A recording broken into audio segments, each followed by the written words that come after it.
FIR ಮಾಡಿದ್ದಾರೆ ಅವರನ್ನ. Sir ಇವ್ರಿಗೆ ಕಾನೂನು ಅಂದ್ರೆ ಗೌರವವಿಲ್ಲ. ಅವ್ರ ಮರ ಪರಿಸರ ಅನ್ನಂತದ್ದೇ ಅವ್ರಿಗೆ ಗೊತ್ತಿಲ್ಲ. ಅಗಲೀಕರಣ ಮಾಡ್ಬೇಕಂತ ಹೇಳಿದ್ರೆ ಪರಿಸರವನ್ನು ಉಳಿಸಿ ಅಗಲೀಕರಣ ಮಾಡುವಂತ ಕೆಲಸ ಆಗ್ಬೇಕು. ಅವ್ರಿಗೇನ್ರಿ ಇವತ್ತು ಪೊಲೀಸ್ ಅಂದ್ರೆ ಗೌರವ ಇಲ್ಲ, ಅರಣ್ಯ ಅಧಿಕಾರಿಗಳಂದ್ರೆ ಗೌರವ ಇಲ್ಲ. ಪರಿಸರ ಯಾವ ರೀತಿಯಲ್ಲಿ ಮರಗಳು ಬೆಳೀತಾ ಇದಾವ, ಯಾವ ರೀತಿಯಲ್ಲಿ ಪರಿಸರ ಉಳಿಸೋದ್ರಿಂದ ನಮ್ಮ ಜೀವಕ್ಕೆ ಒಂದು ಆಕ್ಸಿಜನ್, ನಮ್ಮ ಜೀವಕ್ಕೆ ಜೀವ ಸಿಗುತ್ತಕ್ಕಂತ ಪರಿಜ್ಞಾನ ಕೂಡ ಇಲ್ಲ ಅವರೆಲ್ಲರೂ ಕೂಡ. ಯಾಕಂದ್ರೆ ಈ ರಾಜ್ಯದಲ್ಲಿ ಮುಖ್ಯಮಂತ್ರಿಗಳಾಗಿದ್ದಾರ.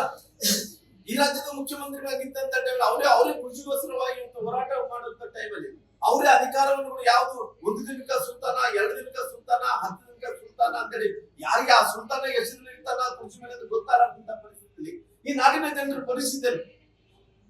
ಹಂಗಾಗಿ ಇವತ್ತು ರಾಜ್ಯದಲ್ಲಿ ಯಾವುದೂ ಸರಿ ಇಲ್ಲ. ಹಂಗಾಗಿ ಇವತ್ತು ನಾವು ಮುಂದಿನ ದಿನಗಳಲ್ಲಿ ಈ ಸರ್ಕಾರ ಉಳಿಸ್ಕೊಂತಾರ ಬಿಡಿಸ್ಕೊಂತಾರ ಅವ್ರು ಬಿಟ್ಟಿರೋಂತ ವಿಚಾರ. ಹಂಗಾಗಿ ನನಗೇನಂದ್ರೆ ಅಡ್ಮಿನಿಸ್ಟ್ರೇಷನ್ ನಡೀತಾ ಇಲ್ಲ.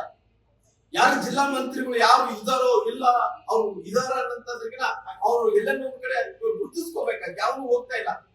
ಜಾನುವಾರುಗಳಿಗೆ ಮೇವಿಲ್ಲ, ಕುಡಿಲಿಕ್ಕೆ ನೀರಿಲ್ಲ, ಎಲ್ಲ ದನಕರುಗಳು ಸಾಯ್ತಾ ಇದಾರೆ, ಗುಡೆ ಹೋಗ್ತಾ ಇದ್ರೆ ಹೆಂಗನ ಹಾಳಾಗೋಗ್ಲಿ. ಯಾವನಿದ್ದಾನೆ ಹೇಳಿ, ಯಾವ ಕೆಲಸ ಮಾಡ್ತಾ ಇದ್ದಾನೆ ಹೇಳಿ. ಆ ಬಳ್ಳಾರಿ ಮಂತ್ರಿ ಯಾವನಿದೆ ನಾನು ಜಮೀರ್ ಅಹಮದ್ ಅಂತ ಈ ಜಿಲ್ಲೆ ಕೂಡ ಜಮೀರ್ ಅಹಮದ್ ಅಂತ ಹೇಳಿದ್ರು. ಯಾವತ್ತು ಬರ್ತಾರೆ ನೋಡಿ. ಅವತ್ತು ಗುಣದಾರ್ಥ ಶುಗರ್ ಫ್ಯಾಕ್ಟರಿ ಬಗ್ಗೆ ಮಾತು ಕೊಟ್ಟ, 1 ತಿಂಗಳ ಒಳಗಡೆ ಮಾಡ್ತೀನಿ ಸಮಾವೇಶದಲ್ಲಿ ಮಾತು ಕೊಟ್ಟರು. ಇವತ್ತು ತುಂಗಭದ್ರಾ ಜಲಾಶಯಕ್ಕೆ ಗೇಟ್ ನಿರ್ಮಾಣ ಮಾಡ್ತೀನಿ ಅಂತ ಹೇಳಿದ್ರು. ಇಲ್ಲಿ ತನಕ ಇದೆ ಕುಂಟ ಸಾಗ್ತಾ ಇದೆ. ಇವತ್ತು ನಮ್ಗೆ ಒಂದು ಬೆಳೆಗೆ ನಾಶ ಮಾಡಿದ್ರೆ, ಇವತ್ತು ಒಂದು ಬೆಳೆಗೆ ನೀರು ಬರ್ಬೇಕಂತ ನಾಶ ಮಾಡಿದಾರ. ಇವತ್ತಿನ ತನಕ ಇದೆ ಯಾವ ಮಂತ್ರಿ ತಿರುಗಿ ನೋಡ್ತಾ ಇಲ್ಲ. ಏನ್ ಮಾಡ್ತಾ ಇದ್ದಾರೆ ಇವರೆಲ್ಲರೂ ಕೂಡ? ಇವತ್ತು ಎಷ್ಟು ದೊಡ್ಡ ನಮ್ಮ ಅನ್ಯಾಯ ಮಾಡ್ತಾ ಇದಾರ, ಮೋಸ ಮಾಡ್ತಾ ಇದಾರ. ಈ ಸರ್ಕಾರ ಬಂದು ಮೀಸಲಾತಿಯಲ್ಲಿ ಕೂಡ ಮೋಸ ಮಾಡಿದೆ. ಉಗ್ರಪ್ಪ ಸಾಹೇಬ್ ನಮ್ಮ ಮಾವರು ಆಗ್ತಾರ ಉಗ್ರಪ್ಪನವರು. ಆ ಉಗ್ರಪ್ಪ ಬಂದು ಏನ್ ಬೇಕಾದ್ರೆ ಕೂಡ ಹೇಳ್ತಾನಾಗ್ಲಿ ಏನಲ್ಲ. ಎಲ್ಲಿ ನಿಮ್ಗೆ ಇವತ್ತು ಕೋರ್ಟ್ ಅಲ್ಲಿ ಇದ್ದಂತ ಟೈಮಲ್ಲಿ ಕೋರ್ಟ್ ಅಲ್ಲಿ ಇವತ್ತು ನಿಮ್ಮ ವಕೀಲರೇ ಹೋಗಿ ಯಥಾಸ್ಥಿತಿ ಅಂದ್ರೆ 50% ಒಳಗಡೆ ಮೀಸಲಾತಿ ಕೊಡಬೇಕೆಂದು ನಿಮ್ಮ ವಕೀಲರು ಹೇಳಿದಕ್ಕೋಸ್ಕರವಾಗಿ ಇವತ್ತು ಜಡ್ಜ್ಗಳು ಪಾರ್ಸಿಲಿ ಸ್ಟೇ ಕೊಟ್ಟಾರ.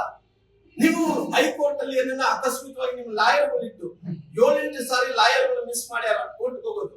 ಅಕಸ್ಮಿತವಾಗಿ ನಿಮ್ ಲಾಯರ್ ಹೋಗಿ ಪ್ರೆಸೆಂಟ್ ಅಲ್ಲಿ ಹೋಗಿ ಅಟೆಂಡ್ ಆಗಿದ್ರಿಗೆ ಅದು ಏನನ್ನ ಅಕಸ್ಮಿತವಾಗಿ ಒಂದು ರೂಪಕ್ಕೆ ಬರ್ತಾ ಇತ್ತು.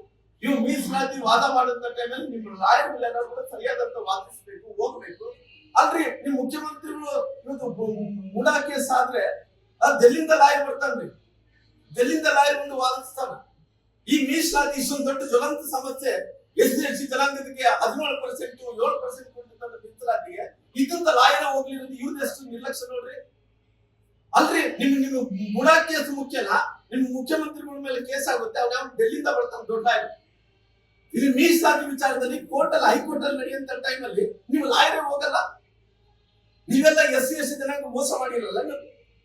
ನಿಮ್ಗೆ ಯಾರು ಹೇಳಿಯವರೆಲ್ಲ ಕೇಳೋರಿಲ್ಲ. ಉಗ್ರಪ್ಪ ಮಾಮ ನಿಮ್ ಬಗ್ಗೆ ಗೌರವ ಇದೆ, ನೀವು ಲಾಯರ್ ಇದ್ದೀರಿ. ನೀವೆಲ್ಲ ಒಂದು ಕಡೆ ನನಗೆ ರಾಜಕಾರಣದಲ್ಲಿ ಅಧಿಕಾರ ಇಲ್ಲ ಅಂತೇಳಿ ಜನರೆಲ್ಲರೂ ದಿತ್ತಪ್ಸಕ್ ಹೋಗ್ಬೇಡ್ರಿ ಮಾವನವರೇ. ಇವತ್ತು ಸತ್ಯಾಂಶ ಮಾತಾಡಿ. ಸತ್ಯಾಂಶ ಏನು, ಮೀಸಲಾತಿ ಯಾಕೆ ಮೋಸ ಆಗಿದೆ ಅಂತ ಹೇಳಿ. ಇವತ್ತು ಇಷ್ಟು ಮೋಸ ಮಾಡಿ ಒಬ್ರು ಅವತ್ತೇನು ಮೀಸಲಾತಿ ಸರಿ ಮಾಡಿದಾನೆ ಅಂತೇಳಿ ಅವ್ನು ಸಣ್ಣಕರಿಗೆ ಹೇಳ್ತಾನ. ಆ ಸಿಹಿ ತಿನ್ಸಾನ ಯಾರು ಕೇಳೋರಿಲ್ಲ, ಹೇಳೋರಿಲ್ಲೇನ್ರಿ? ಎಷ್ಟು ಮೋಸ ಮಾಡಿ ಇವತ್ತು ನಡ್ಸ್ಕೊಂತ ಇದ್ದೀವಿ ತಾವೆಲ್ಲ ಸೇರಿ. ಅದಕ್ಕೋಸ್ಕರವಾಗಿ ಮುಂದಿನ ದಿನಗಳಲ್ಲಿ SC ಜನಾಂಗದವರು ಆಗಿರ್ಬೋದು, ಅಖಂಡ ಬಳ್ಳಾರಿ ಜಿಲ್ಲೆ ಜನರು ಆಗಿರ್ಬೋದು, ದೊಡ್ಡ ಮೋಸ ಮಾಡ್ತಾ ಇದ್ರಿ ನೀವು. ಖಂಡಿತವಾಗಿ ಈ ಕಲ್ಯಾಣ ಕರ್ನಾಟಕ, ಉತ್ತರ ಕರ್ನಾಟಕ ಜನರು ಈ ಸಾರಿ ಅವ್ರ ಕೋಪಕ್ಕೆ ನೀವು ಭಸ್ಮಾಗ್ತಿ ನಿಂತು ಬಿಡ್ಕೊಂಡ್ಬಿಡ್ರಿ. ನ್ಯೂಸ್ ಫಸ್ಟ್ ನಿರ್ಭೀತಿಯಿಂದ ನಿಮ್ಮ ಪರವಾಗಿ.